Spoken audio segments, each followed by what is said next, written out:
সাহাবায়ে কেরামগণ এই 114টা সূরার মধ্যে সবচাইতে বেশি গুরুত্বপূর্ণ সূরাকে সূরাতুল ফাতিহা, এই সূরাটাকে বেশি গুরুত্বপূর্ণ মনে করার কারণে পবিত্র কুরআনের একদম প্রথম যে সূরা, এই সূরা হিসেবে কি করেছেন, সাব্যস্ত করেছেন। তো হাদিসের মধ্যেও এই সূরার অনেক গুরুত্বপূর্ণ আলোচনা রয়েছে, এই সূরার অনেক গুরুত্ব রয়েছে। তো আমরা প্রথমে এই যে সূরা, এই সূরার নাম সম্পর্কে আমরা কিছু আলোচনা করতে চাই।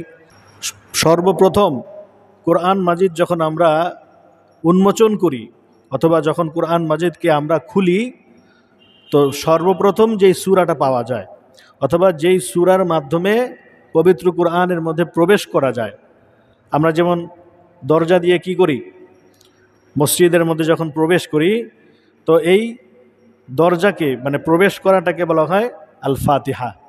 প্রবেশ করাকে কি বলা হয়? ফাতিহা মানে হচ্ছে প্রবেশ করা। ফাতহুন, ফাতহুন শব্দের অর্থ হচ্ছে প্রবেশ করা, বা আদ-দুখুল, এটাকেও প্রবেশ করার অর্থে ব্যবহার করা হয়। তো এই জন্য কোরআনের মধ্যে যদি কেউ প্রবেশ করতে চায়, তাহলে সর্বপ্রথম যে সূরাটা তার সামনে আসবে সেই সূরার নাম কি? সূরাতুল ফাতিহা। এই জন্য এই সূরার নামকরণ করা হয়েছে সূরাতুল ফাতিহা। তো হাদিসের মধ্যে এই সূরার অনেকগুলো নাম পাওয়া যায়। তার মধ্যে ইমাম সুয়ুতি রহমতুল্লাহি আলাইহি বলেছেন যে এই সূরার 20টিরও অধিক নাম রয়েছে। এই মতটা ছিল ইমাম সুয়ুতি রহমতুল্লাহি আলাইহি। ইমাম কুরতুবী রহমতুল্লাহি আলাইহি বলেছেন যে এই সূরাটির 12টির মতো নাম রয়েছে। কোন কোন বর্ণনার মধ্যে 30 এবং 35টি পর্যন্ত নামের কথা উল্লেখ আছে।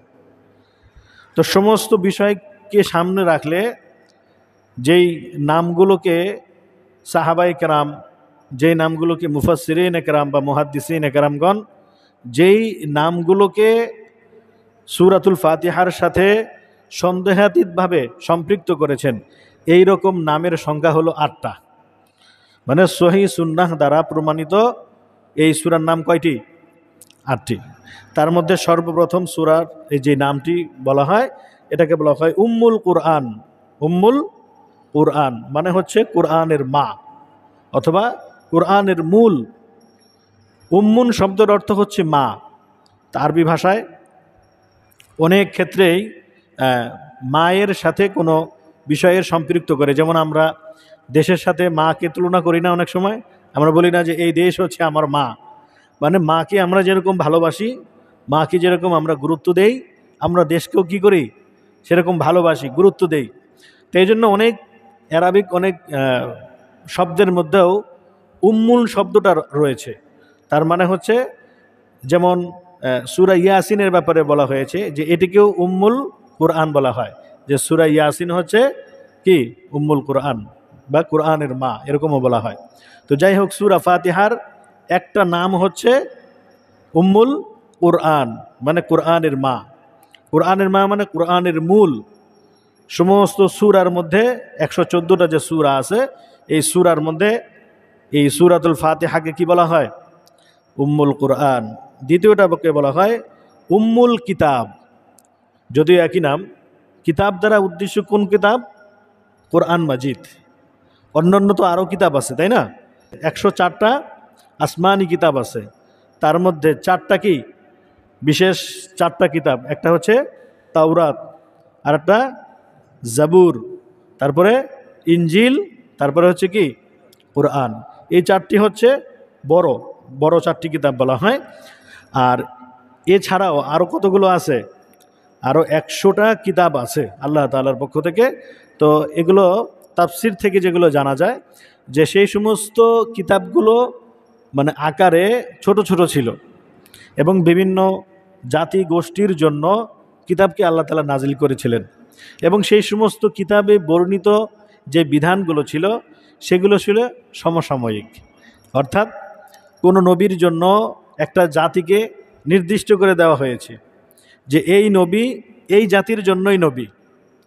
এবং দেখা গেছে যে সেই নবীর কাছে আল্লাহ তাআলার পক্ষ থেকে একটা কিতাব আসছে, খুব বেশি বড় ছিল না, ছোট ছোট আকারে কিছু কিতাব আসছে। তো এরকমভাবে সর্বমোট 104টা কিতাব, তার মধ্যে একটু বড় যেগুলো এরকম 4টা। হ্যাঁ, একটা হচ্ছে মূসা আলাইহিস সালাতু ওয়াস সালামের উপরে নাজিলকৃত কি তাওরাত, তারপরে জাবুর, তারপরে ইনজিল, তারপরে কোরআন। এবং সর্বশ্রেষ্ঠ কিতাবের মধ্যে বলা হয় আমাদের যে কোরআন, হ্যাঁ, কোরআনুল মাজিদ অথবা কোরআনুল করিম। এই কোরআন আমরা কোরআন শরীফও বলে থাকি। তো এই কোরআন হচ্ছে সর্বশ্রেষ্ঠ কিতাব। এই জন্য এটাকে বলা হয় কি উম্মুল কিতাব, মানে যত কিতাব আছে, আসমানি যত কিতাব আছে, আমাদের এই কিতাব ছাড়া, আমাদের এই কোরআন ছাড়া যত কোরআন ছিল, যত আল্লাহ তাআলার পক্ষ থেকে আনিত গ্রন্থ ছিল, সমস্ত কিতাবের মধ্যে এই কিতাব কি মূল। এই কিতাব হচ্ছে মানে উম্মুন শব্দ বলা হয়েছে যে উম্মুল কিতাব বা কিতাবের মূল। সমস্ত কিতাবের মধ্যে যত বিধান ছিল, সমস্ত বিধানের সার নির্যাস কি আছে এই কোরআনের মধ্যে আছে। 3 নম্বরে বলা হয়েছে যে এই কিতাবের আরেকটা নাম আছে, তার নাম হচ্ছে সাবউল মাসানি। যেমন 14 নম্বর পারার একটা সূরা আছে, সূরাতুল হিজর। এই হিজরের মধ্যে আল্লাহ তাআলা রাসূলুল্লাহ সাল্লাল্লাহু আলাইহি ওয়াসাল্লামকে বললেন, ওয়ালাকাদ আতাইনাকা সাবআম মিনাল মাসানি ওয়াল কুরআনাল আযীম। মানে আল্লাহ তাআলা বললেন যে হে নবী, আমি আপনাকে বা আপনার উপরে একটা সূরা দিয়েছি। এই সূরাকে এই আয়াতের মধ্যে বলা হয়েছে যে সাবআম মাসানি। তো সাবআল মাসানি কি বলা হয়, যে সাবআ শব্দের অর্থ হচ্ছে 7। সাবআ শব্দের অর্থ কি 7। আমরা 1 2 বলি না, 1 2 3 4 5 6 7।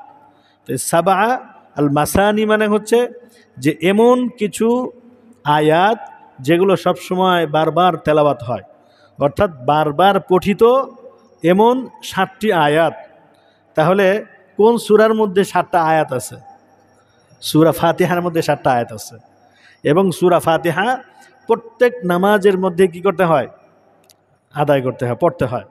নফল নামাজের মধ্যেও সূরা ফাতিহা, ওয়াজিব নামাজের মধ্যেও সূরা ফাতিহা, এমনিভাবে ফরজ নামাজ যেগুলো আছে এটার মধ্যেও কি আছে? সূরাতুল ফাতিহা আছে। আর এক হাদিসের মধ্যে আসছে যে লা সলাতা লিমান লাম ইয়াকরা বিফাতিহাতিল কিতাব। এই হাদিসের মধ্যে আল্লাহ রাসূল সাল্লাল্লাহু আলাইহি সাল্লাম বলেন যে কোনো ব্যক্তির নামাজই হবে না যদি ওই ব্যক্তি সূরাতুল ফাতিহা নামাজের মধ্যে পাঠ না করে। এখন এই হাদিসটাকে কেন্দ্র করে আমাদের দেশে আবার 2টা মত হয়ে গেছে। এক মত কি, বা এক শ্রেণীর লোক আছে যারা বলে যে প্রত্যেক নামাজে সবাই, ইমাম এবং মুসল্লি উভয়েই সূরা ফাতিহা পাঠ করবে। আমাদের দেশে এক শ্রেণীর লোক তারা এটাই বলে যে ইমাম সাহেব যদি সূরা ফাতিহা পড়ে তাহলে মুক্তাদিও কি করবে? সূরা ফাতিহা তেলাওয়াত করবে। কিন্তু এটাতে গেল একটা হাদিস। আর এক হাদিসের মধ্যে আসছে যে যদি মুসল্লিগণ জামাতের সাথে নামাজ আদায় করে তাহলে বলছে যে ফা কিরাআতুল ইমামি কিরাআতুন লাহু, ইমামের কেরাত মুসল্লিদের কেরাতের অন্তর্ভুক্ত হবে। তাহলে হাদিস পাওয়া গেল একটা বিষয় সম্পর্কে কয় ধরনের? 2 ধরনের। এক হাদিসের মধ্যে আসছে যে সূরা ফাতিহা ছাড়া কি হবে না? নামাজ হবে না। আর একটার মধ্যে বলছে যে যখন ইমাম কেরাত পড়ে তখন এটা ইমাম কেরাত পড়া মানে হচ্ছে যে মুক্তাদিদের কেরাত কে পড়ল? ইমাম পড়ল। মুক্তাদিদের পক্ষ থেকে ইমাম কেরাত পড়ে দিল। তাহলে এই 2 হাদিসের মধ্যে মুহাদ্দিসিন কেরামগণ কি বলেছেন দেখেন। তারা এই 2 হাদিসকে সামনে রেখে বলেছেন যে আল্লাহর রাসূলের এই হাদিসটা ওই সকল মুক্তাদিদের জন্য যারা শুধুমাত্র একাকী নামাজ আদায় করবে। কোনো ব্যক্তি একাকী নামাজ আদায় করলো কিন্তু সে সূরা ফাতিহা পড়ল না, তাহলে বলছে যে এই ব্যক্তির ক্ষেত্রে কি হবে না? নামাজ আদায় হবে না। সে নামাজ মানে তার নামাজটা হলো না, স্বয়ংসম্পূর্ণ হলো না, নামাজ বাতিল হয়ে গেল, ফাসেক হয়ে গেল। কিন্তু যদি ওই মুসল্লিরা যদি একত্রিত হয়ে জামাতে নামাজ আদায় করে আর তাদের পক্ষ থেকে ইমাম যদি সূরা ফাতিহা পাঠ করে তাহলে কি হয়ে যাবে?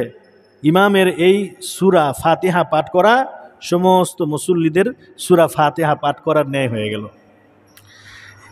এই সমস্যাটার জন্য বা এই যে সমস্যাটা, এই সমস্যার সমাধানের জন্য আরেকটা হাদিসকে আমরা সামনে আনতে পারি। যেমন একবার এক সাহাবী মসজিদের মধ্যে আসছেন, এসে দেখলেন যে ইমাম সাহেব রুকুতে চলে গেছেন। রুকুতে চলে যাওয়ার পরে তো সেই সাহাবী আবার কি করলেন, এসে দ্রুত রুকুতে অংশগ্রহণ করলেন। তো বলেন তো সাহাবায়ে কেরামের উপস্থিতিতে ইমাম কে ছিলেন? যখন সাহাবায়ে কেরাম নামাজ আদায় করতেন মসজিদে, ইমাম কে ছিলেন? রাসূল সাল্লাল্লাহু আলাইহি সাল্লাম ইমাম ছিলেন। তো রাসূল সাল্লাল্লাহু আলাইহি সাল্লাম যতদিন পর্যন্ত জীবিত ছিলেন এবং সুস্থ ছিলেন, ততদিন পর্যন্ত রাসূলের পরিবর্তে কোনো সাহাবী ইমামতি করার সাহস পায়নি, এবং যোগ্যতার বিচারে রাসূলই তো সর্বশ্রেষ্ঠ। এজন্য ইমাম কে ছিলেন? রাসূল ছিলেন। তো এক সাহাবীর নামাজে আসতে একটু লেট হয়ে গেছে, তো তিনি এসে দেখলেন যে ইমামও রুকুতে, মুসল্লিরাও রুকুতে। তো তিনিও এসে রুকুর মধ্যে অংশগ্রহণ করলেন। তো রুকুতে অংশগ্রহণ করার পরে নামাজ শেষ হলো। শেষ হওয়ার পরে রাসূলের কাছে জিজ্ঞাসা করলেন, ইয়া রাসূলাল্লাহ, আমি তো নামাজের এমন এক সময় আসছি যে সময় কি দেখলাম যে সকলেই রুকুতে চলে গেছে, আমিও রুকুতে চলে গেছি, আমার নামাজ কি হয়ে যাবে?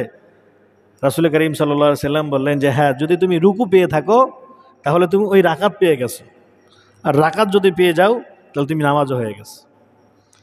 তো এই জন্য এই তিনটা হাদিসকে যদি আমরা একত্রিত করি, যদি ব্যাপারটা এরকমই হতো যে সূরা ফাতিহা ছাড়া তার নামাজই হয় না, তাহলে তো যেই সাহাবী রুকুতে অংশগ্রহণ করেছে সে কি সূরা ফাতিহা পেয়েছে? সে তো সূরা ফাতিহা পায় নাই। তো যেহেতু সে সূরা ফাতিহা পায় নাই, তাহলে তো তার নামাজ হওয়ার কথা না। তো আল্লাহ রাসূল কি বললেন, তোমার তো নামাজ হয়ে গেছে, কারণ মুক্তাদিদের প্রত্যেকের পক্ষ থেকে ইমাম সাহেব কি করে দেন, মানে যেই সূরা ফাতিহা এটা আদায় করে দেন। এজন্য বলছিলাম যে সূরা ফাতিহার একটা নাম হচ্ছে কি সাবউল মাসানি, বারবার পঠিত 7টি আয়াত। এটি ছিল কুরআনুল কারীমের 3য় নম্বর একটি নাম। এরপরে আরেকটা নাম আছে আল কুরআনুল আজিম, যে এই সূরা ফাতিহার একটা নাম হচ্ছে কি কুরআনুল আজিম। এটাকে কেন বলা হয়? রাসূলুল্লাহ সাল্লাল্লাহু আলাইহি সাল্লাম এক হাদিসের মধ্যে বলছেন যে সমগ্র কুরআনের মধ্যে 114টা সূরার মধ্যে সূরা ফাতিহা বাদ দিয়ে বাকারা থেকে নাস পর্যন্ত যা কিছু আছে পুরা কুরআনের মধ্যে আল্লাহ তাআলা শুধুমাত্র সূরা ফাতিহার মধ্যে তা দিয়ে দিয়েছেন। তার মানে কোনো ব্যক্তি যদি সূরা ফাতিহাকে ভালোভাবে বুঝতে পারে, তাহলে পুরা কুরআন তার বোঝা সহজ হয়ে যাবে। পুরা কুরআনের সার নির্যাস সূরা ফাতিহার মধ্যে আল্লাহ তাআলা দান করছেন। তার মানে এই জন্যই এই সূরার আরেকটা নাম কি আল কুরআনুল আজিম।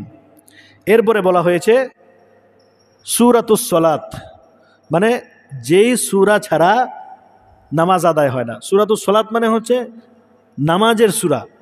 তাহলে নামাজের সূরা বলতে যেই সূরাটা প্রত্যেক নামাজে পড়তে হয়, যেটা একটু আগে বললাম, সুন্নত বলেন, নফল নামাজ বলেন, ওয়াজিব বলেন, ফরজ বলেন, এই সমস্ত নামাজ কি করতে হয়? সূরা ফাতিহা দিয়ে শুরু করতে হয়। এই জন্য এই সূরার নাম সূরাতুস সালাত।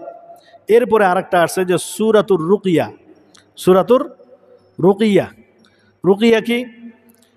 যে রুকিয়া আমরা যেটাকে বাংলায় বলি যে ঝাড়ফুঁক করা, আমরা অনেক সময় ঝাড়ফুঁক করি না? তো এই সূরা ফাতিহা পাঠ করে যদি কোনো ব্যক্তির গায়ে ফু দেওয়া হয়, ঝাড়ফুঁক করা হয়, তাহলে এই সূরার বদৌলতে আল্লাহ তাআলা তার সমস্যা দূর করে দিতে পারেন। যেমন এক হাদিসের মধ্যে আসছে, হযরত আবু সাঈদ খুদরি রাদিয়াল্লাহু তাআলা আনহু, তিনি তার সাথে কিছু সাহাবায়ে কেরামদেরকে নিয়ে কোনো এক জায়গায় যাচ্ছিলেন।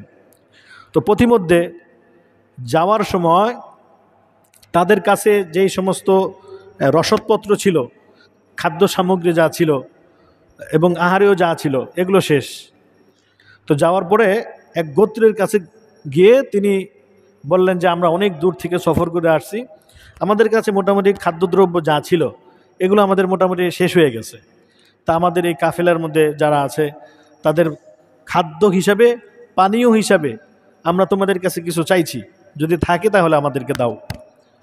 তো এরপরে তারা এই সাহাবীদের এই দলকে তাদের পক্ষ থেকে কিছু খাবার পানীয় ইত্যাদি দেওয়ার ব্যাপারে তারা অসম্মতি প্রকাশ করলো।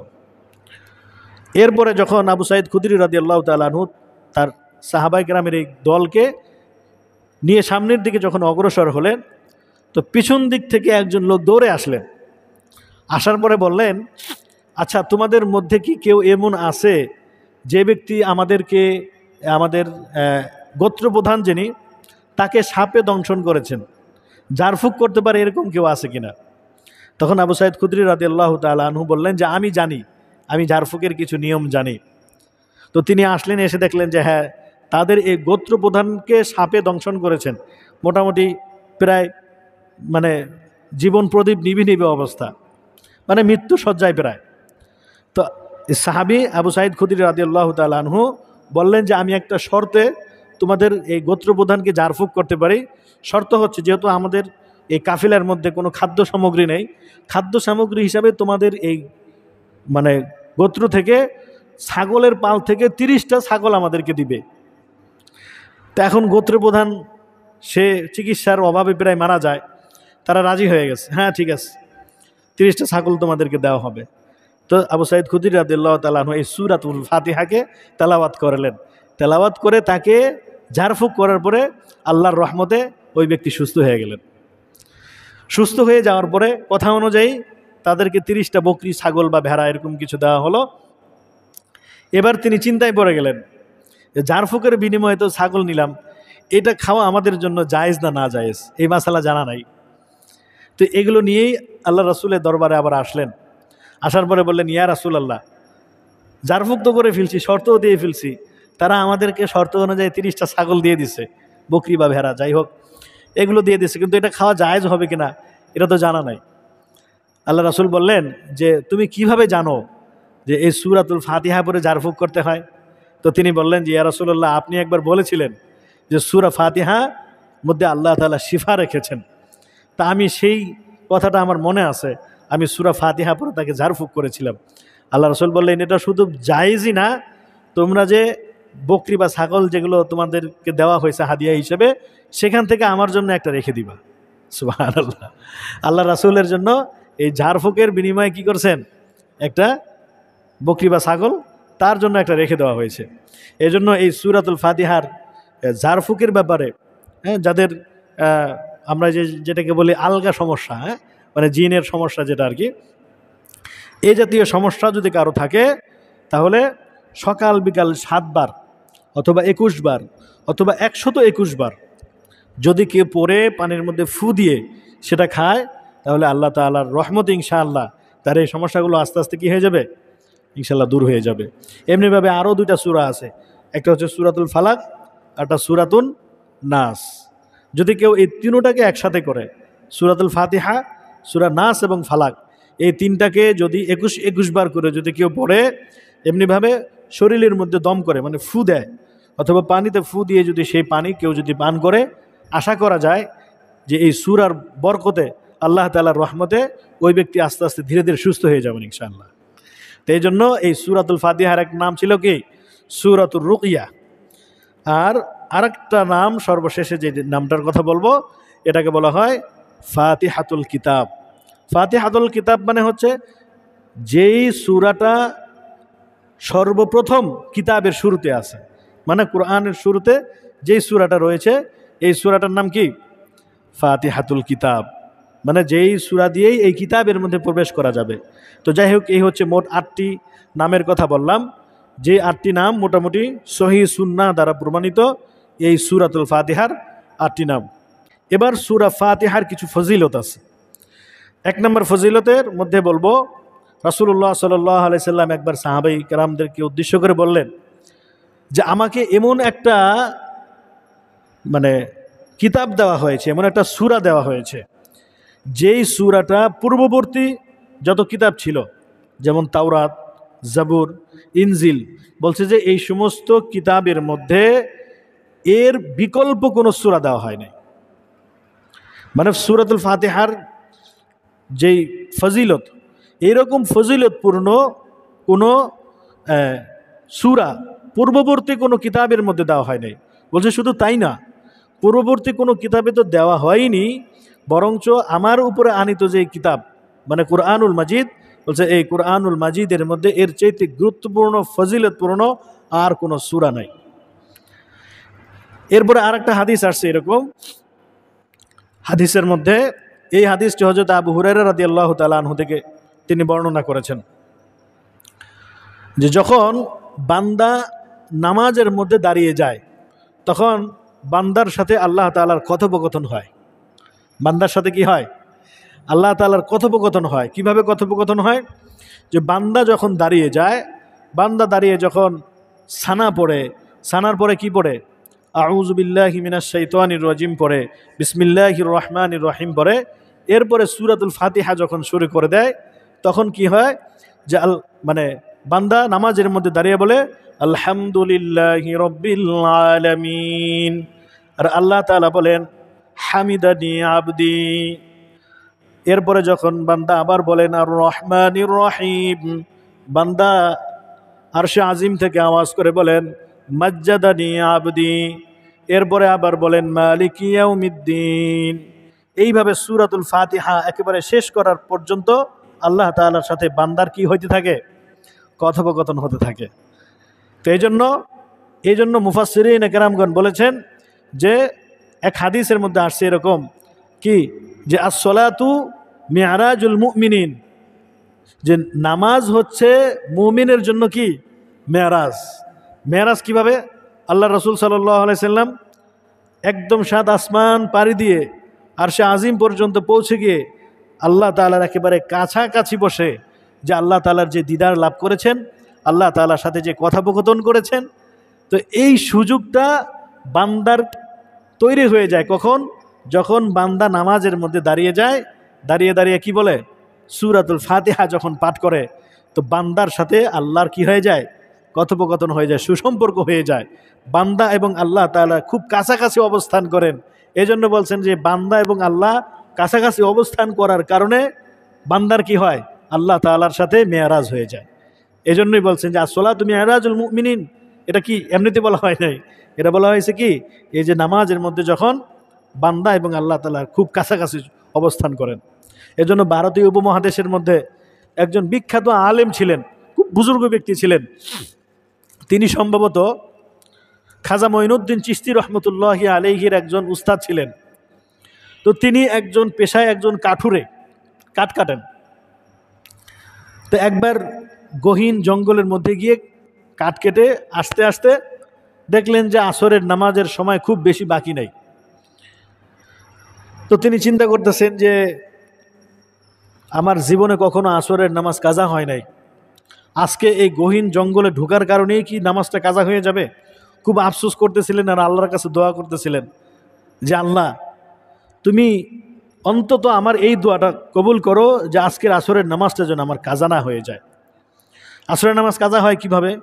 সূর্য পশ্চিম আকাশে ঢলে মোটামুটি মাগরিবের রক্ত যখন চলে আসে কি হয়ে যায়? আসরের নামাজ কাজা হয়ে যায়। এবং ওনার জীবনে কখনো জামাত মিস হয় নাই। তো উনি চিন্তা করলেন যে এখন যদি মসজিদে যাই, মসজিদে এখন তো জামাতের সময় না, জামাতের সময় আরও আগে শেষ, তাহলে এখন কি করব। তারপরেও তিনি মাথায় কাঠের একটা বোঝা নিয়ে মসজিদের দুয়ার পর্যন্ত আসছেন। আসার পরে চিন্তা করলেন যে যদি দুই একজন লোক পেয়ে যাই তাহলে তাদেরকে নিয়ে জামাতের সাথে নামাজটা আদায় করব। তো ভাগ্যেশ ক্রমে আসার পরে দেখলেন যে দুইজন ব্যক্তি তারাও আসরের নামাজ জামাতে পড়ার জন্য অপেক্ষামান। তো তারা উজু করে আসছে, আসার পরে বলতেছে যে দেখি আর একজন ব্যক্তি যদি আসে তাহলে আমরা তিনজন মিলে একটা জামাত করব। তো দেখলেন যে এক ভদ্রলোক আসলেন, মাথার মধ্যে কাঠের বোঝা। তো তিনি কাঠের গাঁটটিটা মসজিদের পাশে রেখে নামাজের জন্য বললেন যে আমি জামাতে নামাজ আদায় করতে চাই। তো ওই দুই ব্যক্তিও বললেন যে হ্যাঁ আমরাও জামাতে পড়ব, ভাবতেছিলাম যে আর একজন ব্যক্তি যদি হয় তাহলে তো ভালোই হয়। তো ওই দুই ব্যক্তি ওযু করেই মোটামুটি নামাজের জন্য প্রস্তুত। তো ওনাকে বলতেছেন যে মুরব্বী আপনার কি ওযু আছে কি না, যদি ওযু না থাকে তাহলে ওযু করে আসেন। তো উনি উত্তরটা এইভাবে দিলেন যে একজন মুসলমান ঘুম এবং পেশাব পায়খানা ইত্যাদি ছাড়া তার কখনো অজু নষ্ট হওয়ার কথা না। তার মানে উনি এটার দ্বারা বুঝাই দিলেন যে আমার অজু আছে। এই কথাটার দ্বারা কি বুঝালেন? আমার অজু আছে। তো এখন বয়সের দিক বিবেচনায় ইনি একটু মুরব্বী মনে হয়, তো ওই দুই ব্যক্তি বললেন যে আচ্ছা ঠিক আছে, আপনি নামাজ আদায় করেন। তো তিনি মোটামুটি প্রথমে বললেন যে না, আপনাদের মধ্যে থেকে কেউ একজন পড়ান। তো বলতেছে যে না, আমাদের মনে হচ্ছে যে আপনি আমাদের চাইতে বেশি আমলদার লোক, বুজুর্গ মানুষ, তাহলে আপনিই পড়ান নামাজটা। তো যাই হোক, তিনি নামাজের মধ্যে দাঁড়ালেন, আল্লাহু আকবার। এবার এই যে দাঁড়িয়েছেন তো দাঁড়িয়েছেন, আর তো রুকুতে যায় না। তো পিছনের যে দুই ব্যক্তি, তারা চিন্তা করতেছে যে এমন এক অপরিচিত ব্যক্তিকে সামনে নামাজের ইমামতির জন্য দাঁড় করালাম, তিনি তো এখন তো রুকুতে যায় না। এদিকে আসরের নামাজের সময়ও খুব বেশি বাকি নাই, আজকে কি নামাজ কাজা হবে? দীর্ঘক্ষণ পরে তিনি রুকুতে গেলেন। রুকুতে যাওয়ার পরে এখন রুকু থেকে আর উঠে না। দীর্ঘক্ষণ পরে রুকু থেকে উঠলেন, তারপরে আবার গেলেন সেজদায়। এক রাকাত শেষ করার পরে পিছনের দুইজন মনে মনে ভাবলেন যে আজকে আমাদের নামাজ গেছে, নামাজ শেষ। যেই সময় নিয়ে এক রাকাত পড়ছে ততক্ষণে সূর্য ডুবে গেছে, আসরের সময়ও শেষ, নামাজও শেষ, নামাজ মনে হয় কাজাই পড়া লাগবে। তো যাই হোক, এখন নামাজের মধ্যে আছে, নামাজের মধ্যে থেকে হাত মানে নামাজ ভাঙতেও পারতেছে না, নামাজ ছাড়তেও পারতেছে না। তো এইভাবে দীর্ঘক্ষণ পরে আসরের নামাজ শেষ করলো। এখন পিছনের দুইজন ব্যক্তি বলতেছে যে হায় হায়, কি ভুলটাই না করলাম। আমাদের মধ্য থেকে যদি কেউ একজন আসরের নামাজ শুরু করতাম, তাইলে অন্তত নামাজটা কাজা করা লাগতো না, কারণ সূর্য অলরেডি ডুবে গেছে এতক্ষণে, সূর্য আর আমাদের জন্য অপেক্ষায় নাই। তো দৌড়ে বাহিরে গেছেন, গিয়ে দেখতেছেন যে সূর্যের কি অবস্থা। দেখলেন যে আশ্চর্যজনক বিষয়, সূর্য এখনও ডুবে নাই, আসরের রক্ত এখনও শেষ হয় নাই। আবার দৌড়ে আসছেন, আসার পরে বলতেছেন যে আমরা আপনার পরিচয় জানি না, আপনি অনেক লম্বা সময় নিয়ে নামাজ আদায় করলেন, আমরা একটু আপনার পরিচয়টা একটু জানতে চাই। তো পরে উনি প্রথমেই বললেন যে দেখেন, আমি কিন্তু নামাজের ইমামতি করতে চাই নাই, আপনারাই মোটামুটি জোর করে আমাকে দাঁড় করাই দিছেন মসজিদে, আপনারাই দাঁড় করাই দিছেন। তো এখন যেহেতু আমাকে ইমামতির জন্য দাঁড় করিয়ে দিয়েছেন, আমি নামাজের মধ্যে যখন দাঁড়ালাম, দাঁড়ানোর পরে আমি যখন সূরাতুল ফাতিহা পড়লাম, সূরা ফাতিহার মধ্যে সর্বপ্রথম আয়াত যেটি আলহামদুলিল্লাহি রাব্বিল আলামিন, যখন এই আয়াতটি যখন আমি তেলাওয়াত করলাম, আমি অন্যান্য নামাজের মধ্যে এই আয়াত তেলাওয়াত করার পরে আল্লাহ তাআলার পক্ষ থেকে যে মানে জবাব আসে, এই জবাবটা আমি শুনতে পাই। কিন্তু আজকে কেন যেন আমার একটু দেরি হচ্ছিল। অর্থাৎ প্রত্যেকটা আয়াতের যে আল্লাহ তাআলার পক্ষ থেকে যে জবাব আছে, এই জবাব না শোনার আগ পর্যন্ত পরবর্তী আয়াত আমি তেলাওয়াত করি নাই। কি বলেছেন? আল্লাহু আকবার বলে হাত বাঁধার পরে আলহামদুলিল্লাহি রাব্বিল আলামিন একবার বলছেন, আল্লাহর পক্ষ থেকে কোনো কি আসে নাই, আওয়াজ আসে নাই। বলল যে যখন আওয়াজ আসে না, আমি আবার এই আয়াতটাকে তেলাওয়াত করছি, আবারও বলছি আলহামদুলিল্লাহি রাব্বিল আলামিন। দ্বিতীয়বার বলার পরেও দেখি যে আল্লাহ তাআলার পক্ষ থেকে কোনো জবাব আসতেছে না। তৃতীয়বার আমি এইভাবে পড়লাম, একাধিকবার আমি এইভাবে পড়লাম। যখন সূরা ফাতিহার এক আয়াত তেলাওয়াত করার পরে আল্লাহর পক্ষ থেকে এর আওয়াজ আসছে, তখন আমি পরবর্তী আয়াত তেলাওয়াত করছি। তো এইভাবে আমি যখন নামাজটা শেষ করতেছি, আমিও বুঝতেছি যে নামাজ যেভাবে শেষ করছি, এভাবে শেষ করতে গেলে হয়তোবা আসরের নামাজের রক্তটাই শেষ হয়ে যাবে। কিন্তু আমি নামাজে শুরু করার আগে আমি আল্লাহর কাছে দোয়া করেছিলাম যে হে আল্লাহ, আজকে আমি দুইটা জিনিস চাই। একটা হচ্ছে জামাতের সাথে নামাজ আদায় করতে চাই, দ্বিতীয়ত হচ্ছে নামাজ শেষ হওয়ার আগ পর্যন্ত আল্লাহ তুমি আসরের রক্তটাকে কি করবা, ঠিক রাখবা। আমি নামাজ এমন যেন না হয় যে নামাজ শেষ হতে না হতে বা নামাজ শেষ হওয়ার আগেই আসরের রক্ত শেষ হয়ে গেছে, এরকমটা যেন না হয়। এরকমটা যেন হয় যে আমার নামাজ শেষ হয়েছে, তারও পরে আসরের রক্ত শেষ হয়েছে।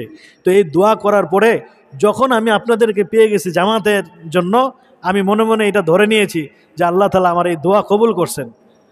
যখন আমি জামাতের ব্যবস্থা হয়ে গেছে, আমার মনের ভিতরে এই আত্মবিশ্বাস চলে আসছে যে আল্লাহ আমার দোয়া কবুল করছেন। তাহলে একটা দোয়া তো এইটা জামাতের সাথে আদায় করব, আর একটা দোয়া ছিল এরকম যেন জামাত শেষ হওয়ার আগ পর্যন্ত আসরের রক্ত যেন শেষ না হয়ে যায়। তখন আমার মনের ভিতরে আত্মবিশ্বাস ছিল কি ছিল? যে আল্লাহ তাআলা নামাজ শেষ হওয়ার আগ পর্যন্ত ওয়াক্তকে শেষ করে দিবেন না, এই জন্য আমি এইভাবে নামাজ আদায় করছি।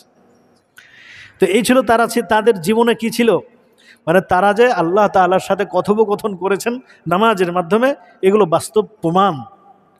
এজন্য এই সূরা ফাতিহার একটা ফজিলত কি, সূরা ফাতিহা যখন তেলাওয়াত করে তো বান্দার সাথে আল্লাহ তাআলার কি হয়ে যায়, সম্পর্ক তৈরি হয়ে যায়, মেরাজ তৈরি হয়ে যায়। এজন্য এটা ছিল একটা ফজিলত। আর একটা ফজিলতের মধ্যে আসছে যে আল্লাহ রাসূল সাল্লাল্লাহু আলাইহি সাল্লাম বলেছেন যে সূরা ফাতিহার বদৌলতে আল্লাহ তাআলা সমস্ত রোগকে উপশম করে দেন। সুবহানাল্লাহ। যে কোনো রোগের জন্য কোনো ব্যক্তি যদি সূরাতুল ফাতিহা পড়ে, যে কোনো রোগের জন্য, তাহলে আল্লাহ তাআলা কি করবেন, এই রোগকে উপশম করে দিবেন। যদি কোনো ব্যক্তির ভাগ্যে এটা লেখা থাকে যে এই ব্যক্তিকে আল্লাহ তাআলা ক্যান্সার দিবেন আর ক্যান্সারের কারণে সে মারা যাবেন, অনেক মানুষ এরকম মারা যাচ্ছে না, কেউ রোড অ্যাক্সিডেন্টে মারা যাচ্ছে, কারোর ব্লাড ক্যান্সার, তারপর বিভিন্ন রকমের ক্যান্সার হচ্ছে। তো আল্লাহ তাআলা তো মৃত্যুর পদ্ধতিটা এভাবে সেট আপ করে রেখেছেন। তারপরেও যদি কেউ সূরাতুল ফাতিহা পড়ে তাহলে বলছেন যে হ্যাঁ, মৃত্যুটা তার এভাবে হবে ঠিক আছে, কিন্তু সূরা ফাতিহার বদৌলতে এমন হতে পারে যে এই যন্ত্রণা থেকে সে কীভাবে মুক্তি পাবে। মৃত্যু তো কোনো না কোনোভাবে হবেই প্রত্যেক মানুষের, তাই না? কেউ দেখা যায় যে হাঁটতেছে, স্লিপ খেয়ে পড়ে মারা গেছে, আবার কেউ 3 তলার ছাদ থেকে পড়ে মারা যায় নাই, সামান্য ব্যথা পাইছে, এরকম হচ্ছে না? তো আসলে আল্লাহ তাআলা প্রত্যেক মানুষের মৃত্যুকে কোনো একটা সিস্টেমের মধ্যে রেখে দিয়েছেন। তো বিভিন্ন রকমের মানে দুরারোগ্য ব্যাধি, এই ব্যাধিতেও যদি কোনো ব্যক্তি সূরাতুল ফাতিহা পড়ে তাহলে আল্লাহ তাআলা এই রোগ মুক্তির একটা উপায় এই সূরাতুল ফাতিহার মধ্যে লিপিবদ্ধ করে রেখেছেন। এটা ছিল আর একটা। দ্বিতীয়, আল্লাহ রাসূল সাল্লাল্লাহু আলাইহি ওয়াসাল্লাম আর এক হাদিসের মধ্যে বলেছেন যে আমাকে 2টা জ্যোতি দান করা হয়েছে। কয়টা? 2টা জ্যোতি। 2টা জ্যোতির মধ্যে একটা হচ্ছে সূরাতুল ফাতিহা আর একটা হচ্ছে সূরা বাকারার শেষ 3 আয়াত। এজন্য সূরা বাকারার শেষ 3 আয়াতের ব্যাপারে এরকম আসছে যে কোনো ব্যক্তির কবরের সামনে গিয়ে যদি সূরাতুল ফাতিহা পড়া হয় আর ওই ব্যক্তিকে যদি মানে কোনো কারণে আযাব দেওয়া হয় তাহলে এই সূরা বাকারার শেষ 3 আয়াতের কারণে ওই ব্যক্তির আযাব আল্লাহ বন্ধ করে দেন। কত ফজিলতপূর্ণ হাদিস। এজন্য কবর জিয়ারতের ক্ষেত্রেও আমরা সূরাতুল ফাতিহা, সূরা বাকারার শেষ 3 আয়াত পারলে সূরা ইয়াসিনের ব্যাপারেও অনেক ফজিলতের কথা আসছে। তো এই জন্য সূরা ইয়াসিন, সূরাতুর রহমান, সূরা ইখলাস, এই সমস্ত সূরাগুলো পড়ে দরুদ শরীফ পড়ে আল্লাহর কাছে দোয়া করা যে আল্লাহ, আমার অমুক ব্যক্তি, আমার বাবা, আমার মা, আমার আত্মীয় স্বজন, আমার প্রতিবেশী, আমার সন্তান মারা গেছেন, তাদের রূহের মাগফিরাতের জন্য আমি সূরা ফাতিহা তেলাওয়াত করলাম, আমি সূরা বাকারার শেষ 3 আয়াত তেলাওয়াত করলাম, আমি সূরা ইখলাস 3 বার তেলাওয়াত করলাম, আমি সূরা ইয়াসিন তেলাওয়াত করলাম, আমি সূরা আর রহমান তেলাওয়াত করলাম, এর বিনিময়ে আল্লাহ তুমি তাদেরকে মাফ করে দাও। এইভাবে আমরা ইনশাল্লাহ দোয়া করতে থাকবো ইনশাল্লাহ। আজকে অনেক লম্বা সময় আলোচনা হয়ে গেছে ইনশাল্লাহ। ইচ্ছা ছিল যে সূরা ফাতিহার ভিতরে ঢুকার, তো আসলে কি আলোচনা একটু থাকে, তো আগের আলোচনা কিছু না করলে হয় না।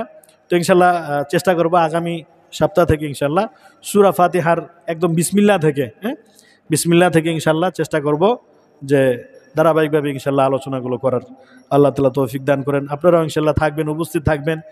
কিছু আলোচনা শুনলে ফায়দা হবে, আমলের জন্য, নিজের আমলের জন্য ফায়দা হবে।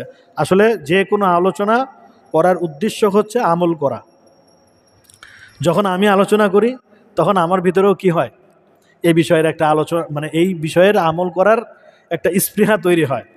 এবং আমি আপনাদের সামনে এই উদ্দেশ্যেই আলোচনা করি, যাতে করে আমারও আমলের পরিবর্তন আসুক, আপনাদেরও আমলের পরিবর্তন আসুক।